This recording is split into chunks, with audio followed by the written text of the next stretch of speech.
Hello बच्चों, आज हम लोग स्टार्ट करेंगे न्यूटन्स लॉ ऑफ मोशन का नेक्स्ट लेक्चर। ठीक है, इसमें हम लोग देखेंगे फ्री बॉडी डायग्राम के बारे में। फ्री बॉडी डायग्राम जो होता है हम लोग को न्यूटन्स लॉ ऑफ मोशन में इसलिए पढ़ाया जाता है क्योंकि जितना भी न्यूटन्स लॉ ऑफ मोशन का टॉपिक होगा सब फ्री बॉडी डायग्राम के बेसिस पे ही होगा। तो न्यूटन्स लॉ रन किस पे करता है? फ्री बॉडी डायग्राम पे। ठीक है, और आगे जो चैप्टर पढ़ेंगे फ्रिक्शन वो भी किस पे काम करेगा? फ्री बॉडी डायग्राम पे। और आगे पढ़ेंगे आरबीडी, वो भी फ्री बॉडी डायग्राम पे। सेंटर ऑफ मास पढ़ेंगे, वो भी फ्री बॉडी डायग्राम पे। तो फ्री बॉडी डायग्राम बहुत ज्यादा इंपॉर्टेंट है। ठीक है, तो फ्री बॉडी डायग्राम होता पहले क्या है उसके बारे में पहले देखते हैं। फ्री बॉडी डायग्राम का यहाँ पे डिफिनेशन हम लोग लिखे, the diagram which represent the entire force acting on the particle और ऑब्जेक्ट।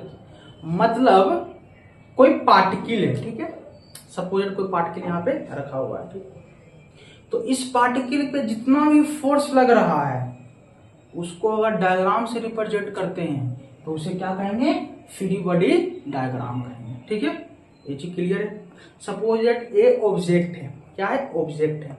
तो इस ऑब्जेक्ट पे ग्रेविटेशनल फोर्स लग रहा है, नॉर्मल लग रहा है, या फ्रिक्शन लग रहा है, या हम लोग का इलेक्ट्रोस्टैटिक लग रहा है, या मैग्नेटिक लग रहा है, जितना भी फोर्स लग रहा है अगर हम लोग डायग्राम से रिप्रेजेंट कर देंगे तो ये क्या बन जाएगा? Free body diagram. ठीक है, तो स्टार्ट करते हैं, एग्जाम्पल के बेस से देखते हैं हम लोग। ठीक है, फर्स्ट एग्जाम्पल हम लोग देखते हैं। एक mkg का ऑब्जेक्ट है जो ग्राउंड पे रखा हुआ है। mkg का ऑब्जेक्ट है जो ग्राउंड पे रखा हुआ है। ग्राउंड कैसा है? स्मूथ है। स्मूथ कहने का मतलब क्या होगा? कोई फ्रिक्शन नहीं हो। हम लोग जो न्यूटन लॉ ऑफ मोशन पढ़ेंगे ना, इसमें ग्राउंड को मान कर चलना है, पूरा स्मूथ है। स्मूथ कहने का मतलब फ्रिक्शन लेस, कोई फ्रिक्शन नहीं लग रहा। ठीक है, तो यहाँ पे mkg का ऑब्जेक्ट है जो इस ग्राउंड पे रखा हुआ है। तो मुझे बनाना है इसका फ्री बॉडी डायग्राम। तो देखो mkg का जो ऑब्जेक्ट है नीचे की तरफ लगा रहा हो, क्या mg लगा रहा हो, नीचे की तरफ क्या लगा रहा है? mg। बना दिए mg। अब देखो थोड़ा सा mkg का जो ऑब्जेक्ट है ना इसे थोड़ा ऊपर की तरफ लिफ्ट करते हैं। ठीक है, समझाने के लिए। mg का kg का ऑब्जेक्ट है, ये हम सब क्या हो गया? ग्राउंड हो गया जो स्मूथ है। तो बताना इस mkg का जो ऑब्जेक्ट है नीचे की तरफ mg लग रहा है। क्या लग रहा है? mg लग रहा है। जो लगा रहा है कौन? ग्रेविटेशन। नीचे की तरफ क्या लग रहा है? mg। जो लगा रहा है ग्रेविटेशन। अच्छा, इस ऑब्जेक्ट पे नीचे की तरफ फोर्स लग रहा है mg, और ये ऑब्जेक्ट रखा हुआ है ग्राउंड पे। तो ग्राउंड में तो धंस जाना चाहिए ऑब्जेक्ट को, क्योंकि फोर्स लग रहा है नीचे की तरफ। लेकिन ऐसा होता है? नहीं होता है। रीजन क्या है? क्योंकि नीचे की तरफ mg लग रहा है ना, तो ग्राउंड भी इस पे mkg ऑब्जेक्ट पे फोर्स ऊपर की तरफ लगा रहा है। ठीक है, उसका नाम है नॉर्मल। क्या नाम है? नॉर्मल। नॉर्मल। ठीक है, क्या नाम है? नॉर्मल। तो बताओ इस mkg का फ्री बॉडी डायग्राम बन गया कि mkg पे कौन कौन सा फोर्स लग रहा है। एक नॉर्मल लग रहा है ऊपर की तरफ, एक नीचे की तरफ mg लग रहा है। ठीक है, जो ग्रेविटेशन लगा रहा है। ये जो नॉर्मल लग रहा है किसके द्वारा लग रहा है? इस ग्राउंड के द्वारा लग रहा है, बाय ग्राउंड। Bye ground. अच्छा, ये तो mkg का फ्री बॉडी डायग्राम बन गया। अब ग्राउंड का फ्री बॉडी डायग्राम क्या होगा? बोलेगा सर ग्राउंड का फ्री डायग्राम बताओ। अगर मान लो कि ग्राउंड ऊपर की तरफ लगा रहा है इस सरफेस पे, ऊपर की तरफ, ठीक है, ऊपर की तरफ लगा रहा है नॉर्मल, तो इस ऑब्जेक्ट का जो नीचे वाला सरफेस है वो भी तो लगाएगा ग्राउंड पे नॉर्मल। न्यूटन थर्ड लॉ, जितना हम ऊपर लगाएंगे उतना नीचे लगाएगा ओ ऑब्जेक्ट। तो ग्राउंड लगा रहा है ऊपर की तरफ नॉर्मल, तो ऑब्जेक्ट भी नीचे लगाएगा किस पे? ग्राउंड पे नॉर्मल। तो ग्राउंड पे लग रहा है नॉर्मल।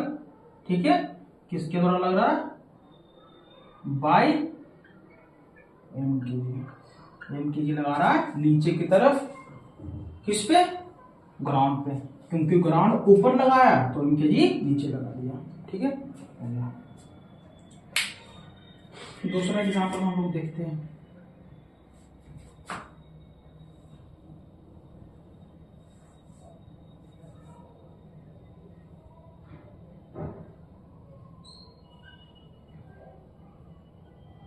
ये थीटा एंगल है, ए हॉरिजॉन्टल से कितना एंगल पे है, थीटा एंगल पे इंक्लाइन प्लेन है, ठीक है। यहाँ पे हम लोग क्या रखते हैं, एमकेजी का ऑब्जेक्ट, ठीक है। इसका बनाते हैं फ्री बॉडी डायग्राम। तो फ्री बॉडी डायग्राम बनेगा कैसे, देखना।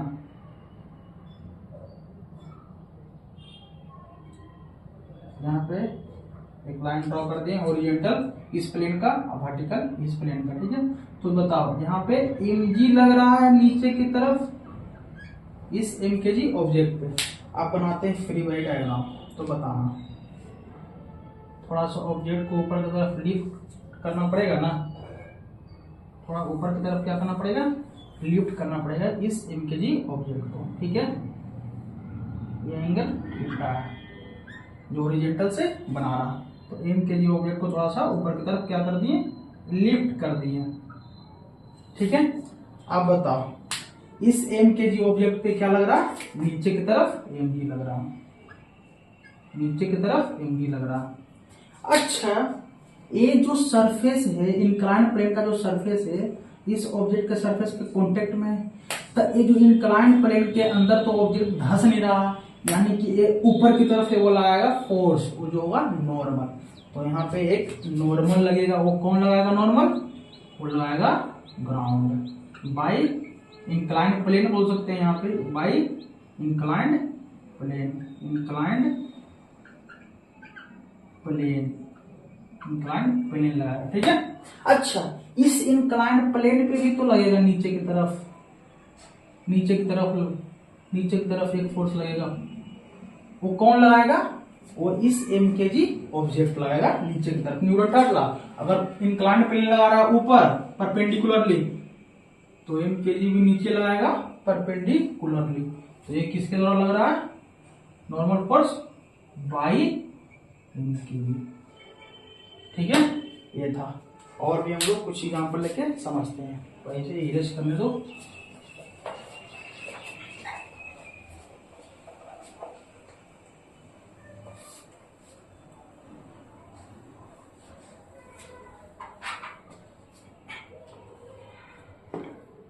देखना थर्ड में,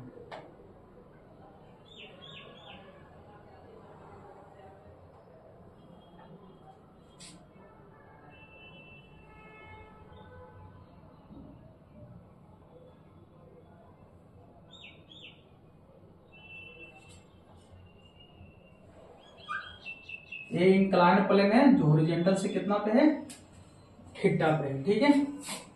इसका मास mkg है और यह बॉल एक है, क्या है, बॉल है, ठीक है, बॉल है। तो इसका बनाना है मुझे फ्री बॉडी डायग्राम, तो फ्री बॉडी डायग्राम इसका बनाते हैं। तो नीचे की तरफ देखो तो एगो तो mg लग रहा होगा, आप लोग को पता ही है, नीचे की तरफ क्या लग रहा है, mg लग रहा है, ठीक है। नीचे की तरफ क्या लग रहा है, mg लग रहा है, ध्यान से सुनिएगा। अच्छा, थोड़ा बॉल को ऊपर की तरफ लिफ्ट कर देते हैं, थोड़ा सा कर देते हैं, अच्छा लगेगा दिखने में। देखो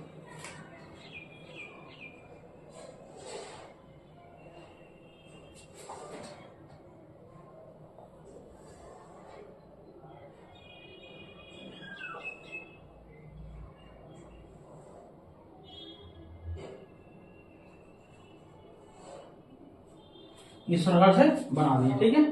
यहां से कितना एंगल था, थीटा एंगल था, ठीक है। अच्छा, इस ऑब्जेक्ट का जो मास है mkg, ठीक है, तो मास जनरली सेंटर पे ही प्रेजेंट होता है। तो मान लो इस ऑब्जेक्ट का सेंटर यहाँ पे ही है, तो नीचे की तरफ क्या लगेगा, यहाँ पे mg लग रहा है, ठीक है, mg लग रहा है mg। एक बात और बताना, ये जो यहाँ पे सरफेस है, यहाँ पे बॉल टच हो रहा है, तो यहाँ पे टच होने के कारण एक नॉर्मल लगेगा, क्या लगेगा, एक नॉर्मल। एक यहाँ पे टच हो रहा है, ये जो बॉल का सरफेस है, तो यहाँ भी नॉर्मल लगेगा। और नॉर्मल हमेशा जिस सरफेस पे टच हो रहा है ना, उसके परपेंडिकुलर लगेगा, तो इसके परपेंडिकुलर लगेगा। और नॉर्मल हमेशा कहाँ से पास करेगा, सेंटर से, ये पढ़ा होगा आप लोगों ने। तो इसको मान लेते हैं n1 नॉर्मल। n1 जो नॉर्मल लगा है किसके कारण? इंक्लाइन प्लेन के कारण लगा है। ठीक है, तो यहाँ पे हम लोग लिख लिए नॉर्मल, तो लगा किसके कारण? इंक्लाइन प्लेन के कारण। तो इंक्लाइन प्लेन लगाया नॉर्मल इस एम के जी ऑब्जेक्ट पे, तो एम के जी ऑब्जेक्ट भी नॉर्मल लगाएगा, उतना ही फोर्स लगाया होगा इस इंक्लाइन प्लेन पे। इस इंक्लाइन प्लेन पे कौन लगाया हुआ? एम के G object. Newton third law, अगर इंक्लाइन प्लेन लगाया ऑब्जेक्ट पे ऊपर की तरफ, तो ये ऑब्जेक्ट भी लगाएगा इंक्लाइन प्लेन पे नीचे की तरफ। ठीक है, इधर लगाया ऑब्जेक्ट पे इंक्लाइन प्लेन, तो ऑब्जेक्ट लगाएगा इधर इंक्लाइन प्लेन पे। तो यहाँ पे लगेगा किसके द्वारा? इंक्लाइन प्लेन पे लगेगा किसके द्वारा? बाई ऑब्जेक्ट और नॉर्मल इनटू एन1 लगेगा, सॉरी, यहाँ पे एन1 किसके द्वारा लगा? By inclined plane. ठीक है, अब दूसरा देखो, यहाँ पे अब यहाँ पे भी टच हो रहा है, तो यहाँ पे टच हो रहा है, तो ए भी ग्राउंड जो है, ये ग्राउंड एक प्रकार का है ना, तो ये भी लगाएगा एक नॉर्मल जो यहाँ से पास करेगा इस प्रकार से सेंटर से। तो नॉर्मल पास किया, इसका नाम क्या रख दिए? N2। इसका नाम क्या रख दिए? N2। ठीक है, इसका नाम रख दिए N2 रख दिए। ठीक है, N2 रख दिए। ये लगा किसके द्वारा? इस परपेंडिकुलर प्लेन के द्वारा। ठीक है, बाई परपेंडिकुलर प्लेन के द्वारा। अब बताओ, जब ये परपेंडिकुलर प्लेन इस पे लगा रहा है नॉर्मल इधर ऑब्जेक्ट पे, तो ऑब्जेक्ट भी तो इधर लगाएगा।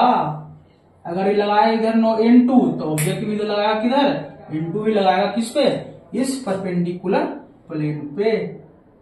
ठीक है, N2 लगाएगा, N2 किसके द्वारा लगा?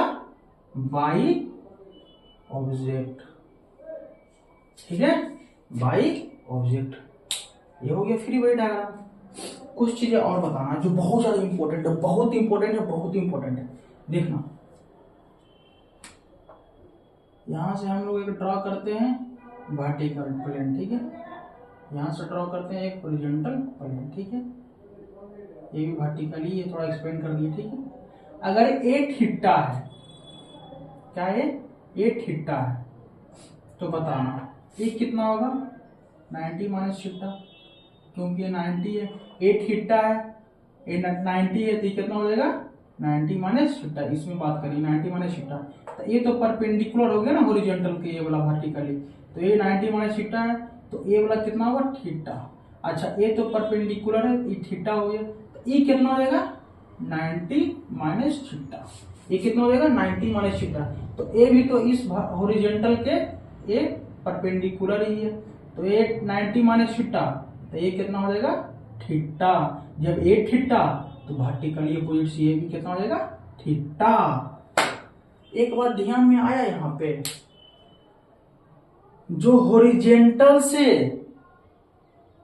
थीटा एंगल पे इंक्लाइंड प्लेन है, उसका जो नॉर्मल है वो वर्टिकल से थीटा एंगल पे है। हॉरिजॉन्टल से थीटा इंक्लाइंड प्लेन, तो उसका नॉर्मल वर्टिकल से थीटा। समझ आया? इस चीज को ध्यान में रखना। ठीक है, इस चीज को ध्यान में रखना। तो ये जो N1 है वो थीटा एंगल पे है, किससे? वर्टिकल से। इस चीज को ध्यान रखना, समझा? ये क्या है? हॉरिजॉन्टल से प्लेन क्या है? देखो, हॉरिजॉन्टल से प्लेन कितना एंगल पे है? थीटा एंगल पे है, तो इसका नॉर्मल ए गया है, तो इसका नॉर्मल ए गया है, तो ये नॉर्मल जो है वर्टिकल से कितना एंगल पे? थीटा एंगल पे। अगर प्लेन हॉरिजॉन्टल से थीटा, तो उसका प्लेन से जो नॉर्मल जाएगा वो वर्टिकल से थीटा। प्लेन हॉरिजॉन्टल से, लेकिन नॉर्मल वर्टिकल से। ठीक है, प्लेन हॉरिजॉन्टल से थीटा, तो नॉर्मल वर्टिकल से थीटा। इस बात को ध्यान रखना। हो गया? अब थोड़ा सा इसको थोड़ा सा और शॉर्ट में लिख लेते हैं। हम सबको आदत है लिखने का। ये जो पूरे बॉडी है ना, इसको मान लेते हैं एक पार्टिकल मान लिए यहाँ पे। ठीक है, पार्टिकल मान लिए, तो बताना पार्टिकल मान लिए, तो नीचे की तरफ क्या लग रहा है? mg लग रहा है। ठीक है, mg लग रहा है। और एक इधर की तरफ लग रहा है कौन, N2 लग रहा, ठीक है। एक वर्टिकल से थीटा एंगल पे कौन लग रहा, N1 लग रहा। हो गया। इसको ये इस टाइप से लिखे यहाँ पे इसलिए लिखिए। ये फिर वही डायग्राम था, आसान था, ठीक है। एक थोड़ा सा और क्वेश्चन देखते हैं हम लोग फोर्थ में, आसान है।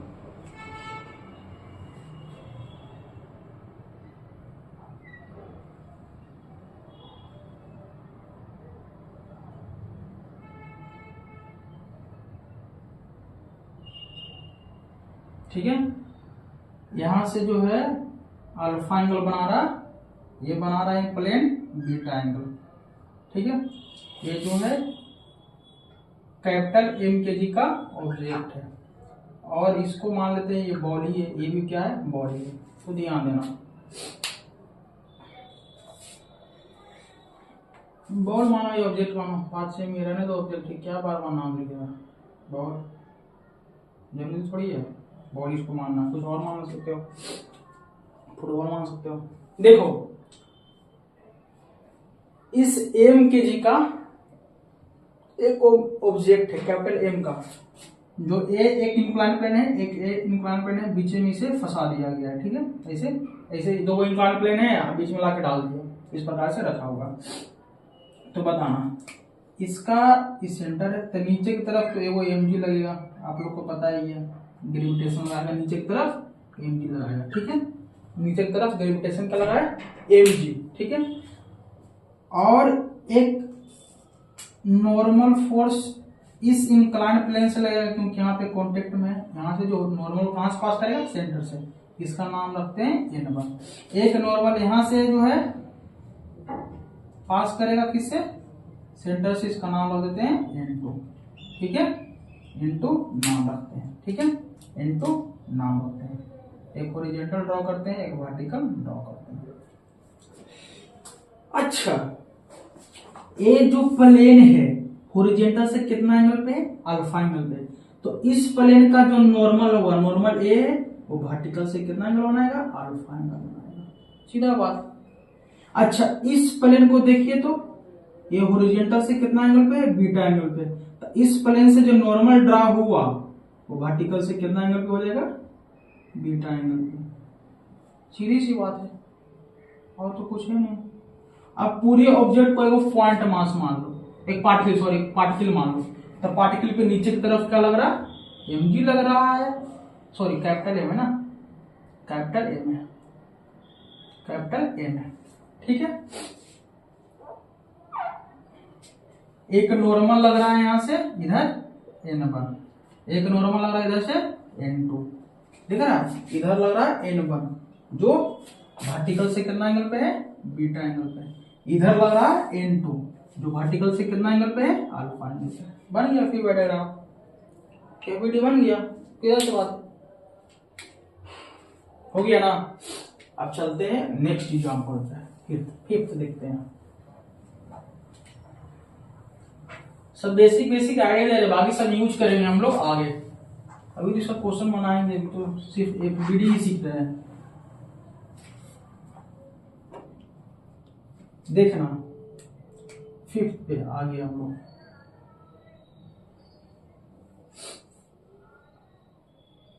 एक सेलिंग है,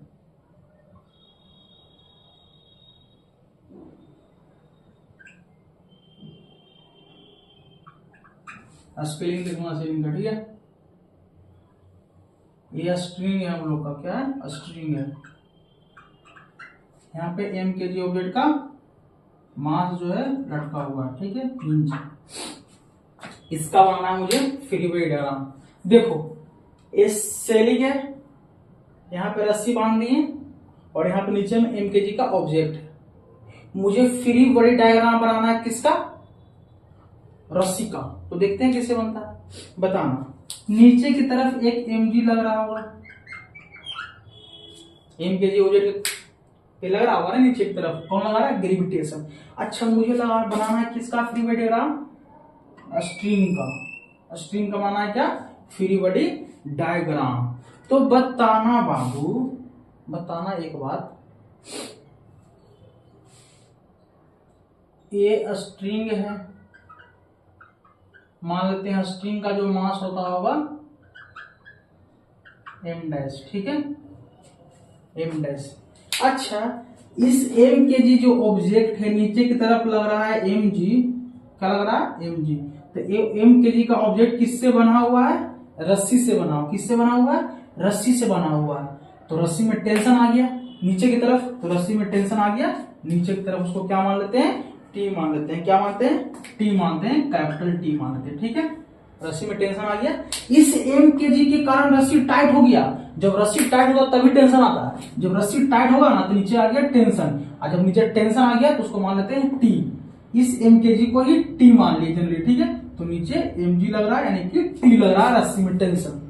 अच्छा, रस्सी में जब टेंशन नीचे की तरफ लग रहा है इस एम के जी के कारण, तो ये जो सेलिंग है ऊपर की तरफ लगाएगा टेंशन। सेलिंग चाहेगा कि रस्सी टूट जाए, नहीं ना, तो ये अपना ऊपर की तरफ लगाएगा, किधर लगाएगा, ऊपर की तरफ लगाएगा, कौन, सेलिंग। तब मान लेते हैं कितना लगा रहा, टी डैश लगा रहा है, ठीक है। अच्छा, स्ट्रिंग का मास मान लिया एम डैश, तो नीचे की तरफ स्ट्रिंग पे क्या लग रहा होगा, एम डैश जी, एम डैश जी। अच्छा, मुझे बताना, अगर एम डैश जीरो हो गया यानी स्ट्रिंग मासलेस हो गया, कहने को लोग क्या हो गया, स्ट्रिंग मासलेस हो गया, मास लेस हो गया, स्ट्रिंग का कोई मास है ही नहीं, तब क्या होगा, जितना टी नीचे लग रहा है उतना ही टी ऊपर भी लगेगा, यानी टी बराबर टी डैश। आया, जब स्ट्रिंग मासलेस है तो स्ट्रिंग में जहां भी टेंशन लगेगा सेम टेंशन लगेगा। अगर यहाँ पे टेंशन टी लग रहा है तो यहाँ भी टेंशन टी लगेगा, यहाँ भी टेंशन टी लगेगा, हर जगह पे टी टेंशन क्या होगा, टी लगेगा। कब, तो स्ट्रिंग क्या हो, मासलेस हो। स्ट्रिंग मासलेस हो यानी टेंशन सेम होगा रस्सी में, ठीक है। ये था हम सबका क्वेश्चन। एक और देखते हैं, 6 नंबर पे।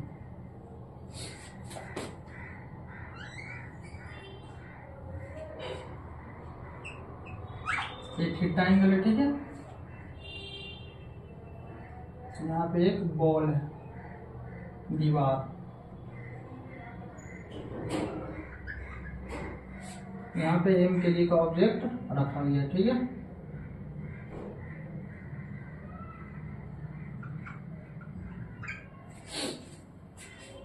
और यहाँ पे हिंच किया गया, इसे बांधा गया स्ट्रिंग से,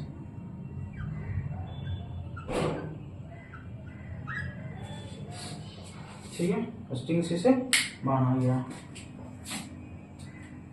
पहले एक हॉरिजॉन्टल एक वर्टिकल ड्रॉ कर लिया, ठीक है।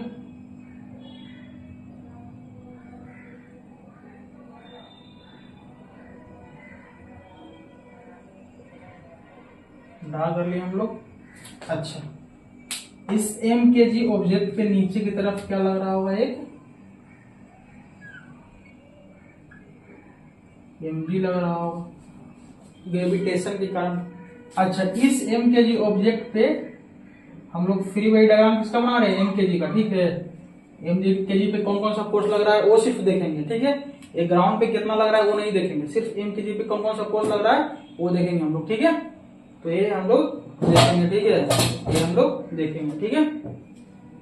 तो देखो, एम के जी पे एक नीचे की तरफ एम जी लग रहा है, एम के जी पे एक नॉर्मल लगेगा ऊपर की तरफ, जो लगाएगा कौन, ग्राउंड।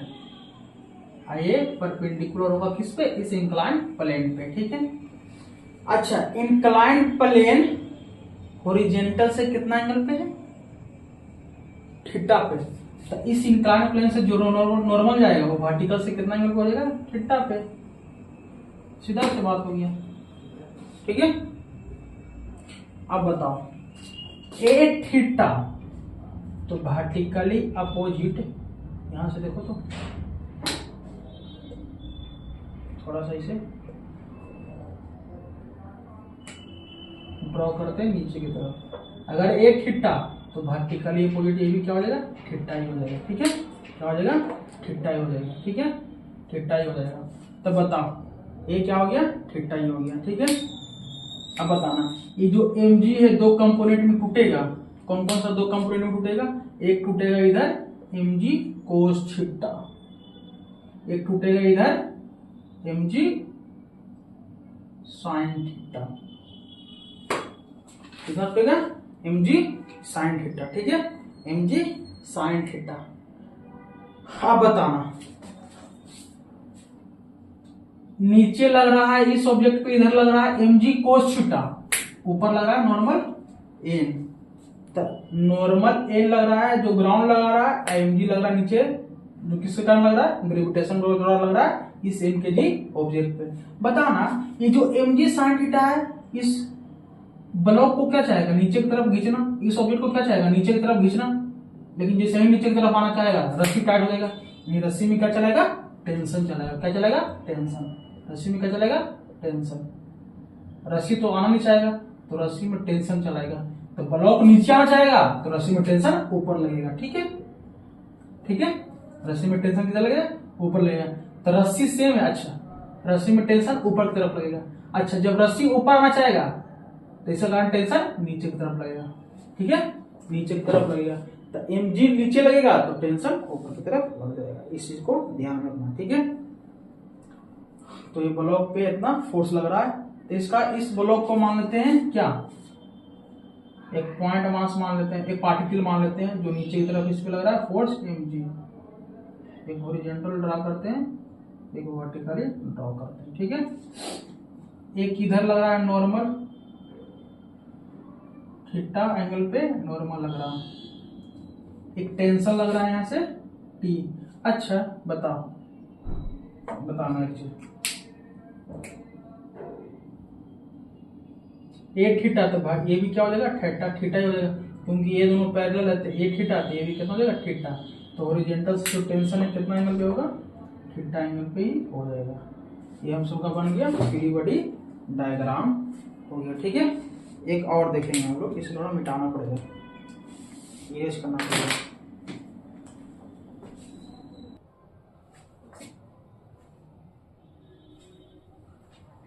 देखते हैं नेक्स्ट एग्जांपल पे, ठीक है, 7th नंबर पे।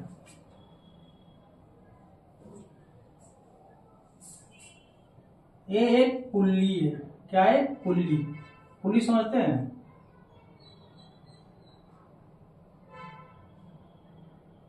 ठीक है, एक पुल्ली है, इस पुल्ली का जो मास है कैपिटल M है, ठीक है, M kg का पुल्ली है, यहाँ पे एक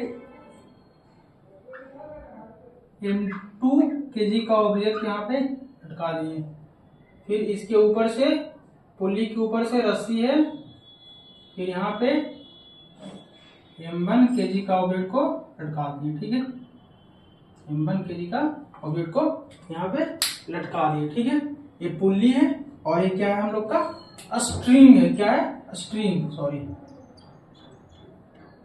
स्ट्रिंग है, ठीक है, स्ट्रिंग, और स्ट्रिंग जो है मासलेस है, ठीक है, तो मासलेस स्ट्रिंग लिख देते हैं डायरेक्ट, हटा, कौन सा है, मासलेस स्ट्रिंग है,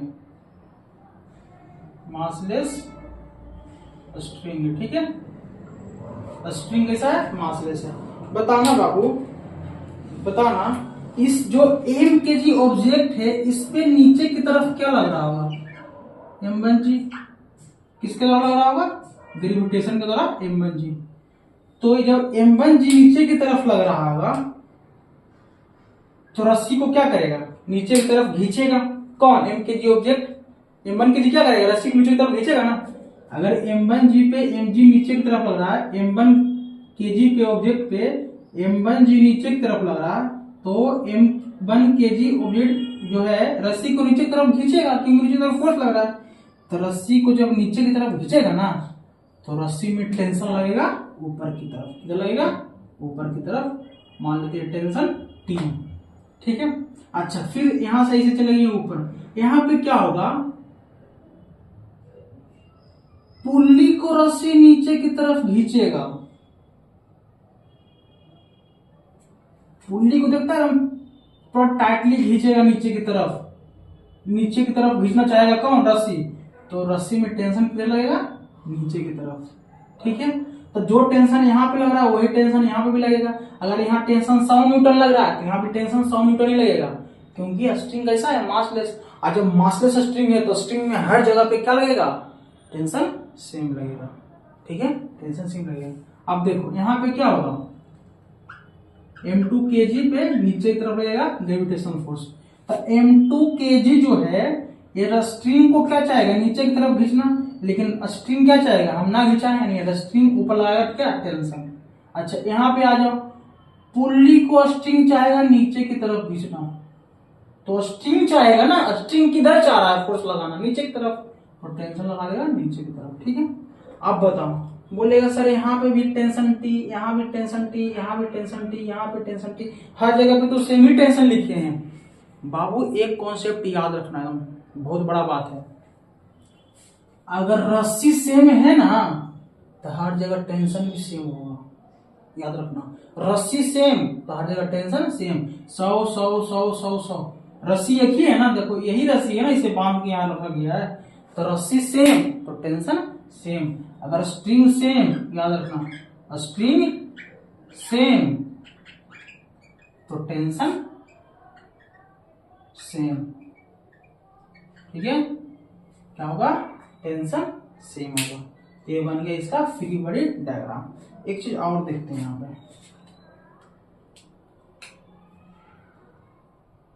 ये पुल्ली है, पुल्ली का m kg का है, इस पे स्ट्रिंग इस प्रकार से है,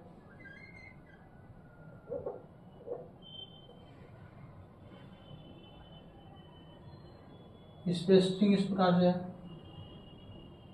ठीक है, इस प्रकार से क्या स्ट्रिंग है। अब बताना, ये जो पुल्ली है इस पे एक नीचे की तरफ लग रहा है टेंशन टी, यहां भी लग रहा है टेंशन टी, और m kg है तो ग्रेविटेशनल भी नीचे की तरफ लगाएगा mg। ये जो पुल्ली यहाँ पे हिंज है, यानी कांटी मारा गया है, पुल्ली ऐसे रहता है, ठीक है, इसको इसे कांटी मार के इसके अंदर गाड़ा गया है, ठीक है, यहाँ पे इसे लटकाया गया है पुल्ली को, तो इसके अंदर में कितना यानी कि फोर्स लग रहा है, यानी हिंज फोर्स। फोर्स कौन सा, हिंज, ठीक है, हिंज फोर्स कितना होगा बताना, T T M G, T plus T यानी 2t प्लस एम जी, यानी एम जी प्लस 2t आ गया हिंज फोर्स। यानी कि इतना फोर्स जो है यहाँ पे जो कांटी मारा गया ना, कील जो मारा गया है, यहाँ पे क्या कर रहा है, होल्ड कर रहा है इतना फोर्स को, M G plus 2t force को क्या कर रहा है, कील होल्ड कर रहा है, ठीक है। ये था हम सबका पुल्ली का, ये खत्म हुआ। अब आते हैं इक्विलिब्रियम पे, आते हैं, थोड़ा सा टॉपिक है, देखते हैं इक्विलिब्रियम।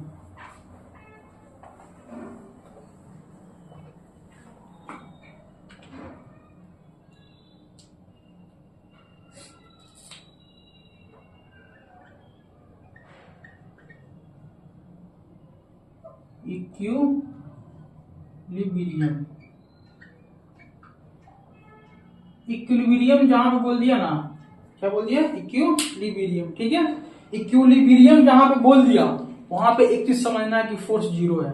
जब फोर्स जीरो तो एक्सेलरेशन जीरो, जब एक्सेलरेशन जीरो तो वेलोसिटी कांस्टेंट। अच्छा, इक्विलिब्रियम में कब रहेगा, कोई ऑब्जेक्ट रेस्ट में कब रहेगा, जब फोर्स जीरो लग रहा, कोई फोर्स नहीं लग रहा, एक्सेलरेशन जीरो है, एक कंडीशन ही हो गया। कोई बॉडी अगर मान लो कि कांस्टेंट वेलोसिटी से चल रहा है, कांस्टेंट वेलोसिटी से जब चल रहा है तो एक्सेलरेशन नहीं लगेगा, क्योंकि जब वेलोसिटी चेंज होता है तभी एक्सेलरेशन आता है। जब एक्सेलरेशन नहीं आ रहा तो फोर्स कहां से आएगा, घंटा फोर्स आएगा, नहीं आएगा, ठीक है। तो इक्विलिब्रियम कहने का मतलब क्या हो गया, फोर्स जीरो, एक्सेलरेशन जीरो, और वेलोसिटी जो होगा क्या होगा, कांस्टेंट हो जाएगा, ठीक है। इसका दो कंडीशन हो सकता है, दो कंडीशन हो सकता है। फर्स्ट को कहते हैं स्टैटिक इक्विलिब्रियम, इक्विलिब्रियम, दूसरा होगा dynamic equilibrium, dynamic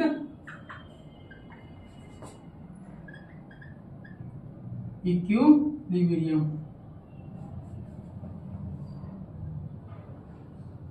equilibrium, equilibrium का स्पेलिंग देखना, ठीक है, इक्विलिब्रियम।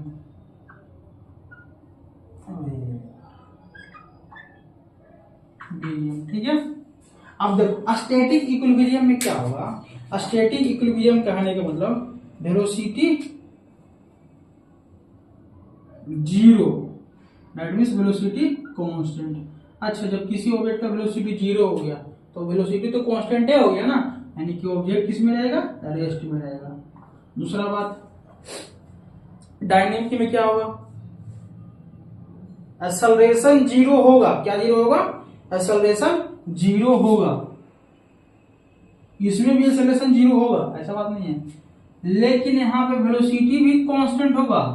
वेलोसिटी क्या होगा, कांस्टेंट, क्योंकि वेलोसिटी जब कांस्टेंट होगा तभी इक्विलिब्रियम होगा। तो दोनों में वेलोसिटी कांस्टेंट होगा, एक में वेलोसिटी जीरो होगा, एक में वेलोसिटी जीरो नहीं होगा, जीरो नहीं होगा। यानी कि इसमें क्या होगा, अगर कोई ऑब्जेक्ट 10 किलोमीटर पर आवर से चल रहा है ना, तो 10 किलोमीटर पर आवर से ही चलेगा। अगर मान लो कि कोई चल रहा है 50 से, तो 50 से चलेगा, यानी कि ना घटेगा ना बढ़ेगा, एकदम कांस्टेंट से चलेगा। तो वेलोसिटी तो कांस्टेंट हो ही जाएगा, ठीक है, वेलोसिटी कांस्टेंट रहेगा।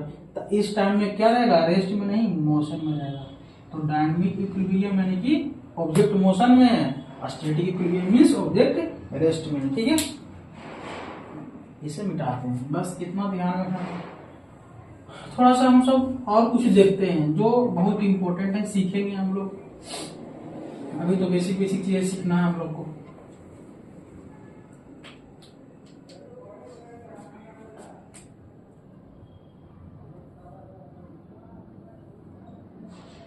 एक mkg का ब्लॉक है, ठीक है, इसे मानते हैं m2 kg का ब्लॉक है, एक ग्राउंड है,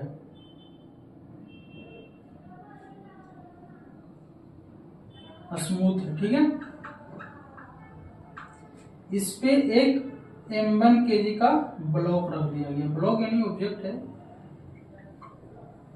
अब इसका बनाना है मुझे free body diagram, free body diagram बनाना है, और देखते हैं कैसे बनेगा। सबसे पहले थोड़ा क्या करो, हवा में उठा दो, देखो कैसे बनेगा। तो ये हम लोग का ग्राउंड है, m2 kg ये है, ग्राउंड से थोड़ा ऊपर उठा दिए, और यहाँ पे भी देख रहे हैं ये भी टच में है, इसको थोड़ा ऊपर उठा देते हैं। इसे क्या करते हैं, थोड़ा ऊपर उठा दिए m1 kg को, ठीक है। अब हम लोग सबसे पहले फ्री बॉडी डायग्राम बनाते हैं, किसका, m1 kg का। गौर से देखना तब समझ में आएगा। बताओ m1 पे क्या लग रहा है, m1 पे ग्रेविटेशनल लगा रहा है नीचे की तरफ, m1g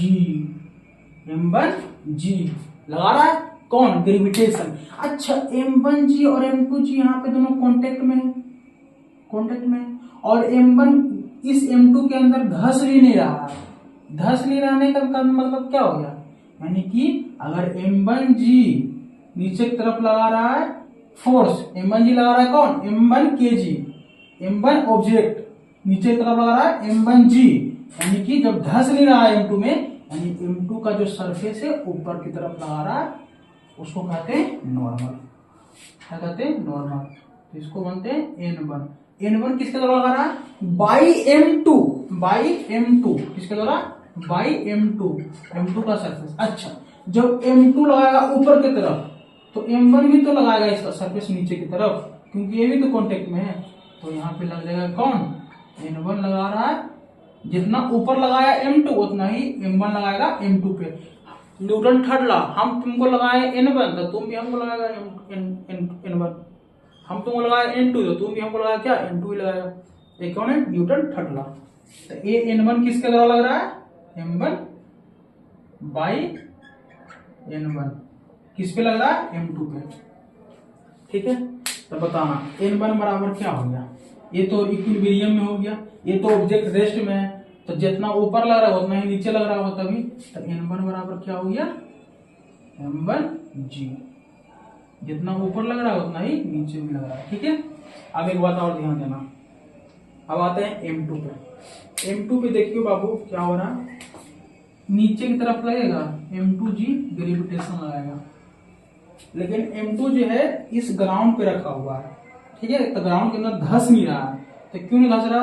अगर M2G नीचे फोर्स लगा है तो धसना चाहिए, लेकिन धसता नहीं है। क्यों नहीं धसता? क्योंकि ग्राउंड भी एक ऊपर की तरफ फोर्स लगा रहा है। किस पे? M2 पे। किस पे लगा रहा है? M2 पे। M2 पे लगा रहा है ऊपर की तरफ। कितना लगा रहा है? N2। कितना मानते हैं? N2। N2 किस तरह लगा रहा है? Bye ground. बाय ग्राउंड की तरह लग रहा है कौन? N2। N2 लग रहा है किसके द्वारा? ग्राउंड के द्वारा। अच्छा, जब N2 लग रहा है ग्राउंड के द्वारा, तो ग्राउंड पे भी तो EM2 फोर्स लगाएगा, न्यूटन थर्ड लॉ। अगर ग्राउंड लगाएगा M2 पे तो M2 लगाएगा ग्राउंड पे। M1 ग्राउंड लगाएगा ऊपर की तरफ तो M2 लगाएगा नीचे की तरफ यहाँ पे। कितना लगाएगा? N2। कितना लगाएगा? N2 किसके द्वारा? By M2। ठीक है, अब बताओ M2 पे क्या क्या है? M2 पे क्या क्या है बताना। M2 पे क्या क्या है? M2 पे है क्या? एक नीचे की तरफ लग रहा है M2G, एक यहाँ पे है क्या लगा हुआ? N1, एक यहाँ पे लग रहा है ऊपर की तरफ N2। तो N2 इक्विलिब्रियम में कब रहेगा? जब नीचे का फोर्स बराबर ऊपर का फोर्स। तो ऊपर का फोर्स कौन कौन लग रहा है? N2। ऊपर में सिर्फ N2 लग रहा है, नीचे में कौन कौन लग रहा है? N1 और M2G। तो N1 प्लस M2G। तो बताना N2 बराबर क्या हो जाएगा? N1 निकाल चुके हैं, M1G प्लस M2G। तो N2 बराबर क्या हो जाएगा? G कॉमन लो तो M1 प्लस M2। ये आ गया क्या? N2 का वैल्यू हो गया। एक और देखते हैं।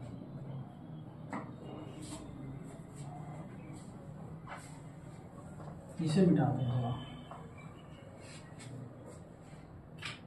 इस पे सिर्फ क्या करते हैं, एक और लेते हैं M3 का, सॉरी M1 का यहाँ पे कर देते हैं,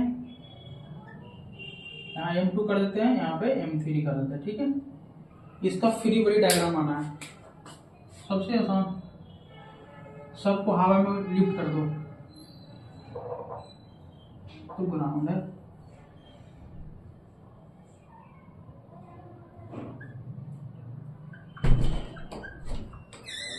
M3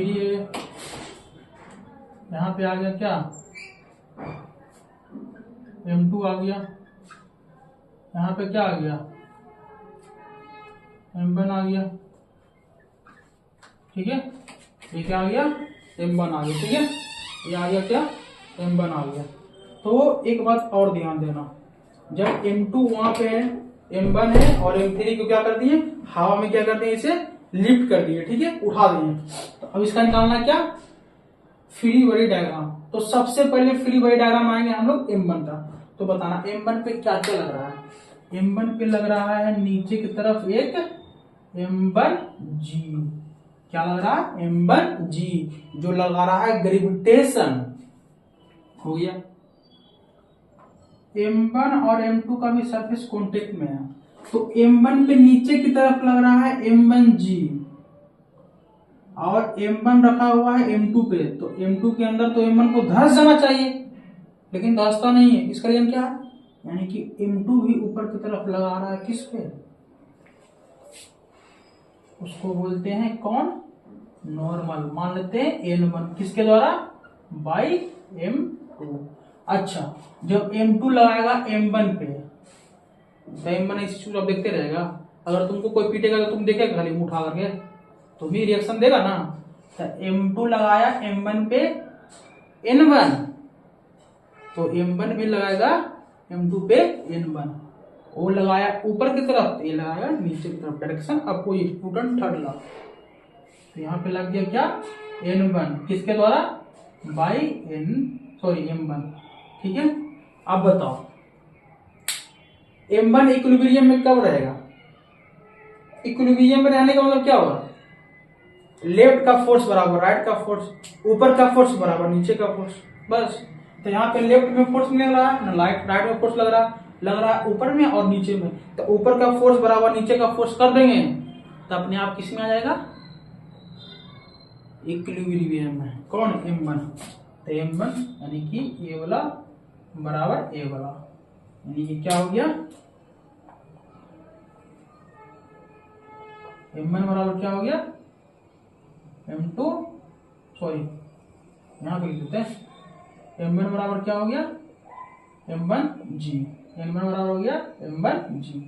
अब आते हैं m2 का। अब बताओ m2 है तो m2 पे नीचे की तरफ लग रहा होगा क्या, m2g, ग्रेविटेशन के द्वारा लग रहा होगा। अच्छा m2 जो है इसके साथ कांटेक्ट में है, m3 के कांटेक्ट में है, तो m2 पे नीचे की तरफ फोर्स लग रहा है, तो m2 पे जब m2g लग रहा है तो m2 को m3 के अंदर घुस जाना चाहिए, धंसना चाहिए ना। क्यों नहीं धंस रहा, क्योंकि m3 भी ऊपर लगा रहा होगा, ऊपर की तरफ, और m3 कितना लगा रहा होगा, n2।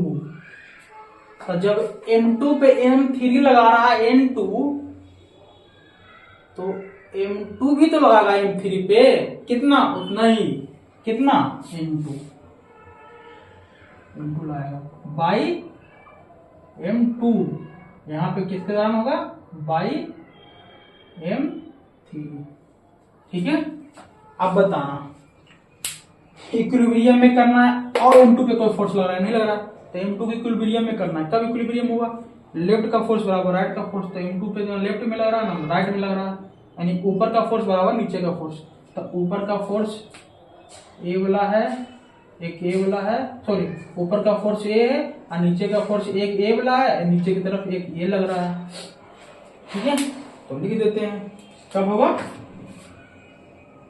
m2 बराबर ऊपर का फोर्स सिर्फ m2 पे देखिए, ऊपर कौन लग रहा है, सिर्फ n2, और नीचे कौन लग रहा है, n1 और m2, तो n1 प्लस m2 ये हो गया। तो n2 बराबर क्या हो गया, n1 बराबर निकाल चुके थे, m1g प्लस m2g, तो m2 बराबर कितना आ गया, m1 प्लस m2, g तो कॉमन आ गया, तो g यहाँ पे लिखा गया। ठीक है। अब आते हैं लास्ट वाले यानी m3 पे। m3 पे देखो नीचे की तरफ लग रहा है m3g, जो लगा रहा है ग्रेविटेशन, तो m3 का ग्राउंड के सरफेस के कांटेक्ट में है, तो m3 को सरफेस में धंस जाना चाहिए, लेकिन धंसता नहीं है। क्यों नहीं धंसता, क्योंकि m3 भी जो है नीचे की तरफ लगा रहा है, तो ग्राउंड उसके ऊपर की तरफ लगा रहा होगा। कितना लगा रहा होगा, मान लेते m3 लगा रहा होगा। ठीक है, कितना लगा रहा होगा, m3 लगा रहा होगा। अच्छा, जब ग्राउंड लगा रहा है m3 पे ऊपर की तरफ m3, तो m3 देखिएगा कि m3 भी लगाएगा नीचे की तरफ, किस पे, ग्राउंड पे, कितना, m3 लगाएगा।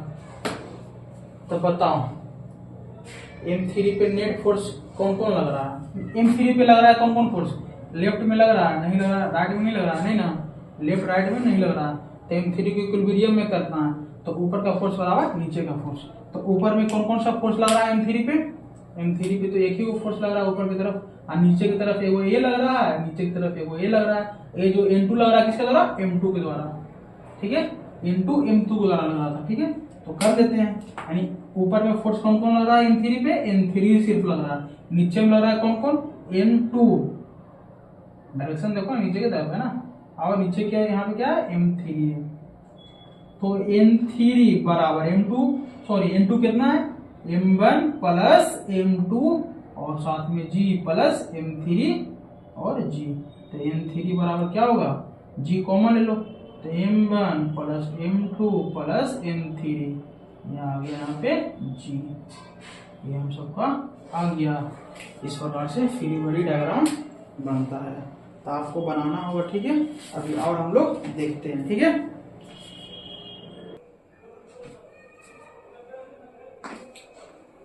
हम लोग नेक्स्ट क्वेश्चन देखते हैं। ठीक है, क्वेश्चन वर्ड ठीक ठाक है।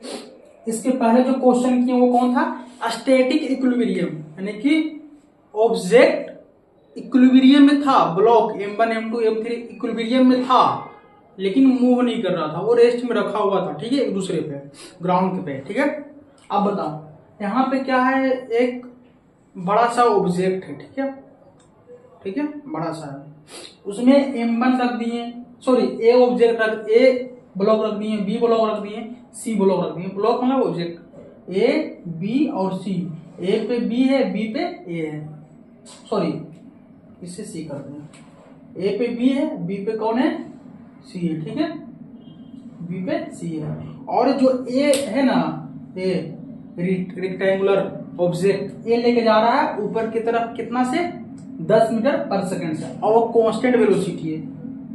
तो वेलोसिटी तो कांस्टेंट है, एक्सेलरेशन तो होगा नहीं, जब एक्सेलरेशन है तो फोर्स नहीं होगा, तो इक्विलिब्रियम होगा। लेकिन वेलोसिटी भी जीरो नहीं है, अगर वेलोसिटी जीरो होता तो रेस्ट होता, और रेस्ट यानी कि स्टैटिक इक्विलिब्रियम, और रेस्ट नहीं है यानी कि वेलोसिटी कांस्टेंट है, और कुछ वेलोसिटी का वैल्यू भी है, वो कितना है 10। तो कौन सा इक्विलिब्रियम? Dynamic equilibrium. तो ये कौन सा इक्विलिब्रियम होगा? डायनामिक इक्विलिब्रियम होगा। ठीक है, कौन सा इक्विलिब्रियम है system? Dynamic equilibrium, dynamic equilibrium है। ठीक है, डायनामिक इक्विलिब्रियम है। तो हमसे पूछ रहा है find all the normal force. ठीक है, इसका फ्री बॉडी डायग्राम पहले बनाते हैं हम लोग। ठीक है,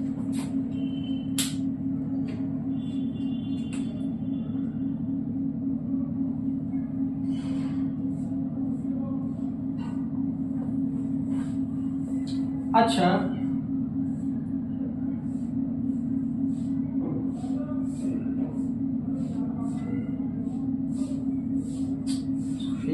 फिगर सही से नहीं बन रहा।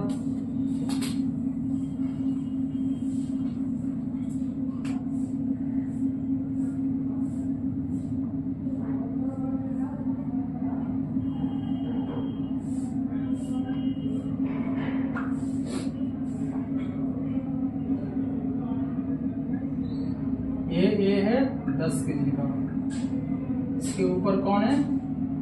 बी है 3 kg का, सी है कितने kg का? 2 kg का। बनाना है FBD, free body diagram. Velocity जा रहा है, बी वेलोसिटी जा रहा है, ये ऊपर की तरफ जा रहा है 10 मीटर पर सेकंड, कांस्टेंट है। तो वेलोसिटी कांस्टेंट है, एक्सेलरेशन जीरो है, तो इस पे तो कोई फोर्स लगेगा नहीं, वो लोग पे किसी पे फोर्स नहीं लगेगा क्योंकि वेलोसिटी कांस्टेंट है। तब जब वेलोसिटी कांस्टेंट तो एक्सेलरेशन जीरो, तो फोर्स भी जीरो, तो कुछ फोर्स तो लगेगा ही नहीं। यानी कि जो पहले का सिस्टम करवाए तो उससे वैसा ही यहाँ भी करना पड़ेगा।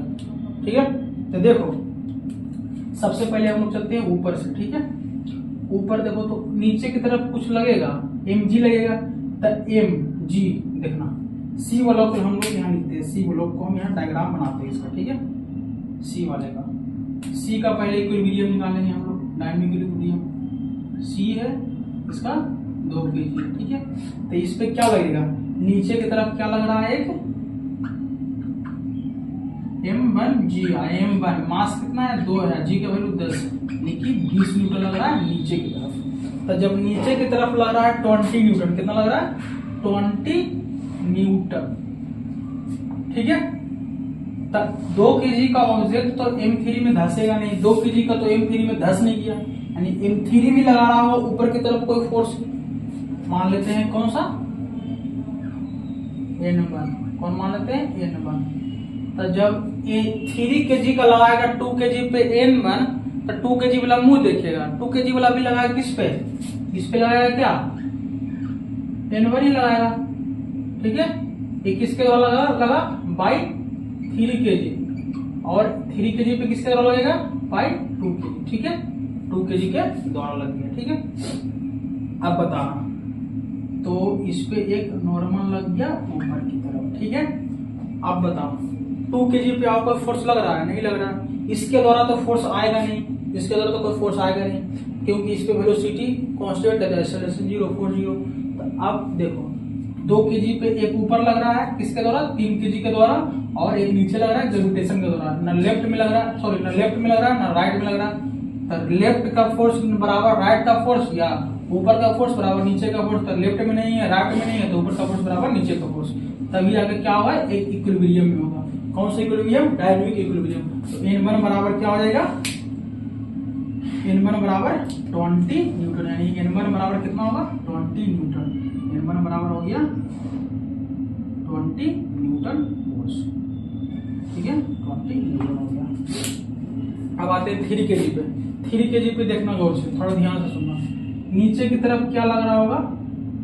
m3 m2g, इसका बनाते हैं यहाँ पे डायग्राम। किसका बनाएंगे? बी का, बी का यानी कि 3 kg का। नीचे की तरफ क्या लगेगा?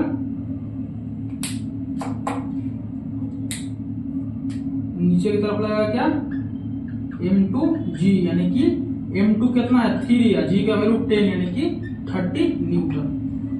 तो बताओ जब नीचे की तरफ लग रहा है ग्रेविटेशन के द्वारा, और क्या है 3 kg का रखा हुआ है 10 kg वाला पे, तो 10 kg ऊपर की तरफ लगाया कौन, n2 लगाया, कौन लगाएगा मान लेते हैं n2 लगा दिया, किसके तरफ लगाएगा 10 kg के कारण। और जब m 10 kg वाला लगाएगा 3 kg पे, तो 3 kg वाला भी लगाएगा किस पे 10 kg पे n2 ही लगाएगा।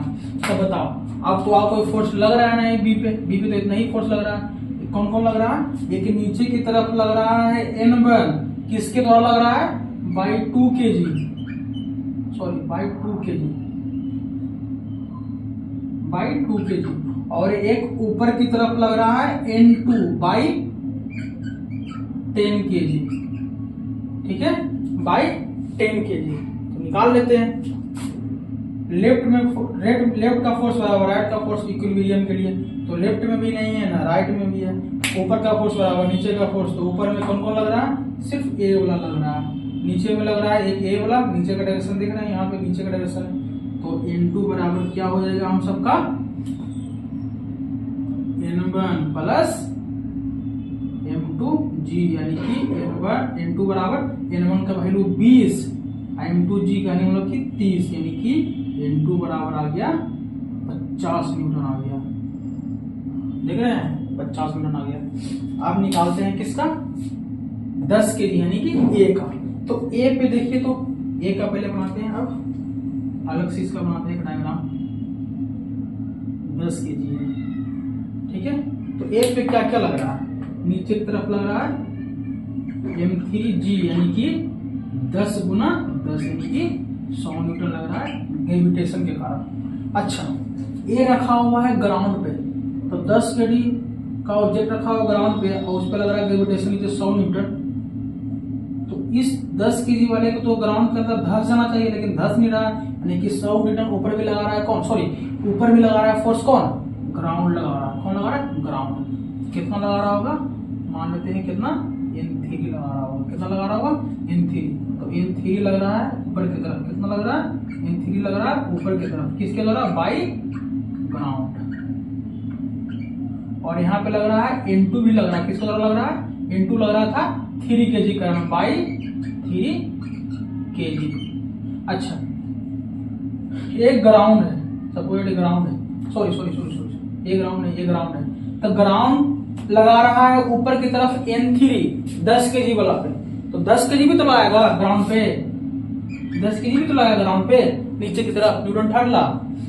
आप देखो 10 kg पे तो कोई फोर्स और लग नहीं रहा, यानी कि ऊपर का फोर्स बराबर नीचे का फोर्स, तो ऊपर में एक ही फोर्स लग रहा है, नीचे में ये लग रहा है और ये लग रहा है, तो कर देते हैं n3 बराबर क्या हो जाएगा n2 प्लस m3g, n2 का वैल्यू आया था 50, m3g का था 100, यानी n3 बराबर आ गया 150 न्यूटन, 150 न्यूटन आ गया, ठीक है 150 न्यूटन आ गया। ये था क्वेश्चन, बोल रहा था फाइंड ऑल नॉर्मल फोर्सेस, निकाल लिए। स्टैटिक इक्विलिब्रियम और डायनामिक इक्विलिब्रियम का एग्जांपल दे दिए, ठीक है। एक क्वेश्चन और है जो अच्छा है, और देखते हैं।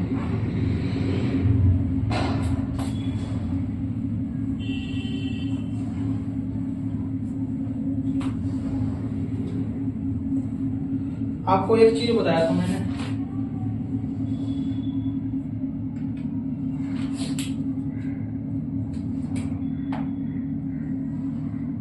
नोट में लिख लीजिएगा ये चीज को, ठीक है।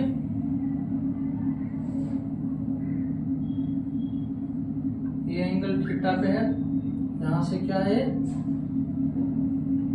mkg का ऑब्जेक्ट है, क्या है mkg का ऑब्जेक्ट है, ठीक है। यहां से एक हॉरिजॉन्टल ड्रॉ करते हैं, एक वर्टिकल ड्रॉ करते हैं, बस हो गया।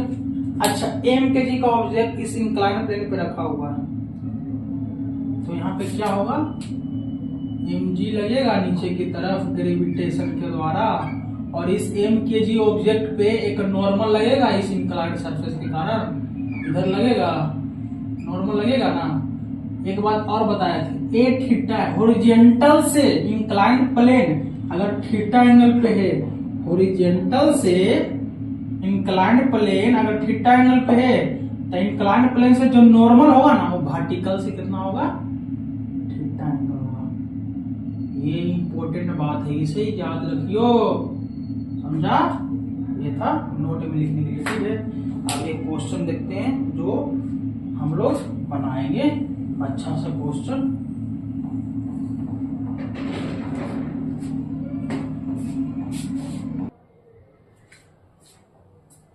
ये हम सबका क्वेश्चन है जो बहुत ही अच्छा क्वेश्चन है, हम लोग ध्यान से सुनेंगे और समझेंगे क्या कहता है क्वेश्चन। जो कह रहा है एक वर्टिकल बॉल है, एक हॉरिजॉन्टल बॉल है, दीवारें हैं, ठीक है। एक इंक्लाइंड प्लेन है, इंक्लाइंड प्लेन जो है हॉरिजॉन्टल से थीटा एंगल पे है। इसमें एक बॉल है, स्फेरिकल बॉल है, जिसे होल्ड किया गया है इक्विलिब्रियम में यहाँ पे होल्ड करके रखा गया है, ठीक है। स्फेरिकल बॉल का जो मास है एम के जी का है, ठीक है। मुझे निकालना है कि इस स्फेरिकल बॉल पे इस वर्टिकल बॉल के द्वारा कितना नॉर्मल फोर्स लग रहा है और इंक्लाइंड प्लेन के द्वारा कितना नॉर्मल फोर्स लग रहा है, उसे निकालना है। निकालते हैं हम लोग, देखना। मास तो सेंटर में प्रेजेंट होता है, तो नीचे की तरफ एक क्या लग रहा होगा, mg लग रहा होगा, ठीक है। किसके द्वारा, ग्रेविटेशन के द्वारा, ठीक है। अच्छा, एक यहाँ पे क्या ड्रॉ करना पड़ेगा हम सबको, हॉरिजॉन्टल और वर्टिकल एक प्लेन ड्रॉ कर लेते हैं। ये हो गया हॉरिजॉन्टली, ये हो गया वर्टिकली, ठीक है। समझने के लिए आप बताओ, इसके द्वारा ये जो बॉल यहाँ पे है mkg का, नीचे की तरफ ग्रेविटेशन का द्वारा लग रहा है mg। अच्छा, इस इंक्लाइंड प्लेन के कारण एक नॉर्मल लगेगा यहाँ पे जो सेंटर से पास करेगा। नॉर्मल कितना उसमें मान लेते हैं, क्या मानते हैं, n1, ये एंगल 90 हो जाएगा यहाँ पे, n1 हो गया। अच्छा, एक बात और बताना, जो एंगल हॉरिजॉन्टल से इंक्लाइंड प्लेन कितना एंगल पे है, थीटा एंगल पे है।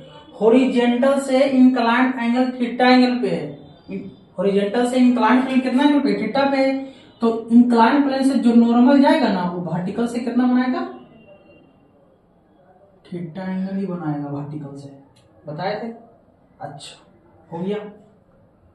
अब इस वर्टिकल बॉल के कारण इस स्फेरिकल बॉल पे क्या लगेगा, नॉर्मल लगेगा, ठीक है।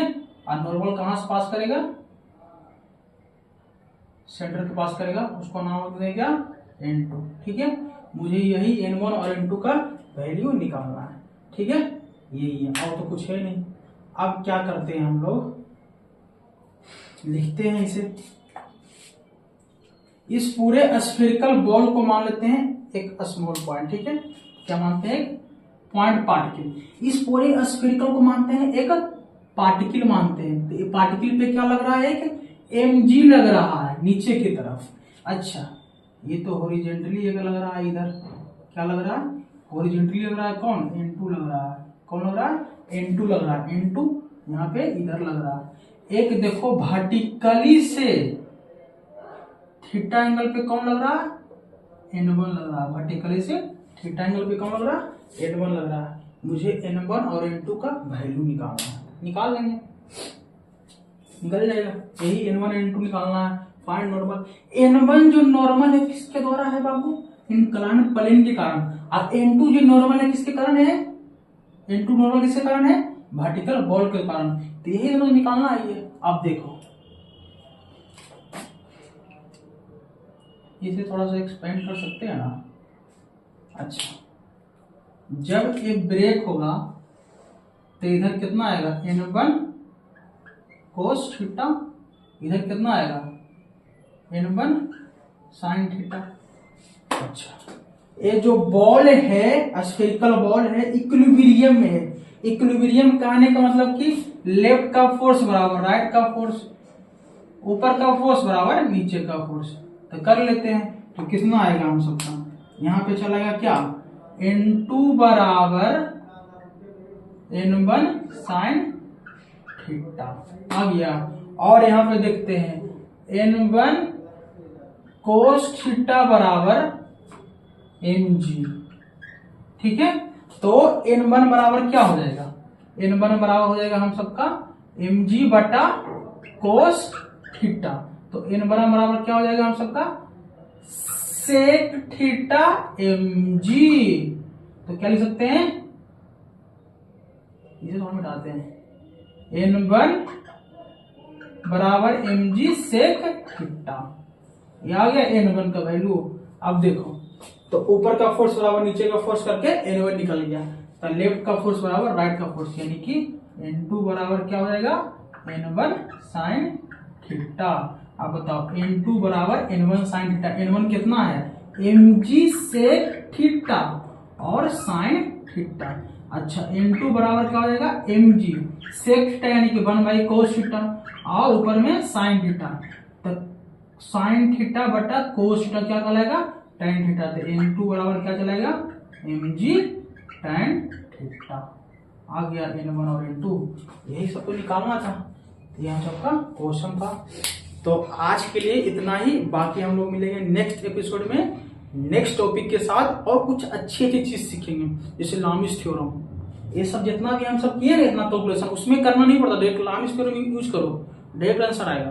तो नेक्स्ट एपिसोड में बताएंगे, ठीक है। तब तक के लिए टाटा बाय बाय, मिलते हैं।